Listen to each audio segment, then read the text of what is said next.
سلامونه دوستانو، موږ نن تاسو ته لس د انګلیسي زده کړې لپاره لس اړینې لارښوونې لرو.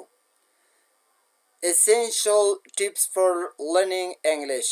د انګلیسي ژبې زده کړې لپاره اړینې لارښوونې. Practice every day.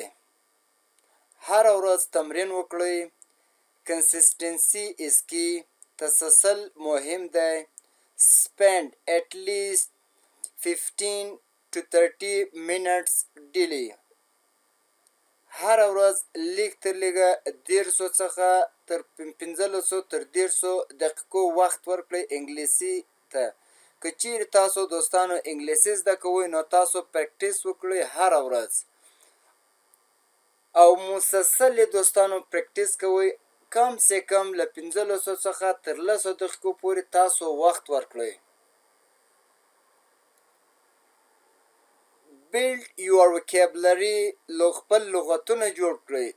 Learn زده کړئ له 5 څخه تر 100 نوي لغتونه every day and use them in a sentence.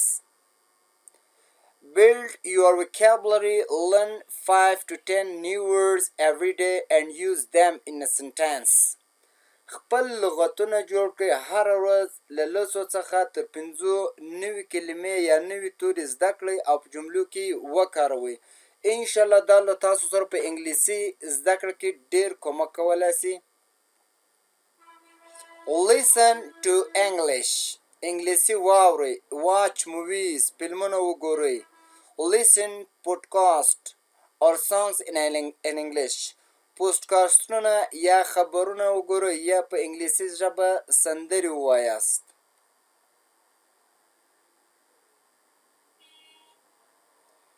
Speak as much as possible.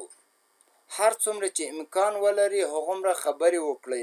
If even you make mistake, practice speaking daily. حتی که تاسو غلطي هم وکړئ هره ورځ خبرې کولو تمرین وکړئ. Think in English. په انګلیسي ژبه فکر وکړئ. دوستانو که تاسو چیرې انګلیسي زده کوئ نو تاسو په انګلیسي کې فکر کوئ. Try to thoughts in English instead of translating. هڅه وکړئ چې د ژباړې پر ځای په انګلیسي ژبه فکرونه جوړ کړئ، یعنې فکرونه ورباندې وکړئ. په انګلیسي کې چې تاسو یو شی ووینئ هغه ټرانسلیټ کړئ انګلیسي ته، نو په دې رقم سره به هم دوستانو ستاسو انګلیسي ډېره قوي سي او انشاءالله ډېر څه به ترېنه ترلاسه کړئ. همیشه تاسو په انګلیسي کې سوچ کوئ، فکر کوئ. Read books and articles. کتابونه او مقالې ولولئ. د انګلیسي کتابونه او مقالې ولولئ. Start with simple books. د ساده کتابو سره یې پیل کړئ. And increase difficulty over time. او د وخت په تېرېدو سره مشکل ورته زیات کړئ، یعنې ټایم ورکړئ. Write daily. هر ورځ ولیکئ. Write about your day. او د خپلې ورځې په اړه یو څه ولیکئ.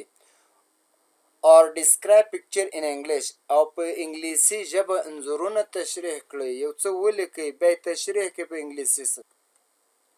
Find speaking partner.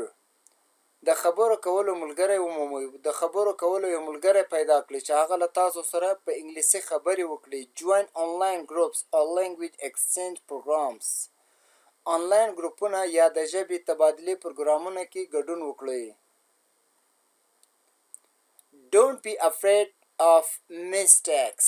له تېروتنو مه وېرېږه. تېروتنې ستاسو سره مرسته کوي چې زده کړې وکړئ، نو دوام ورکړئ. Mistake help you learn, so keep going.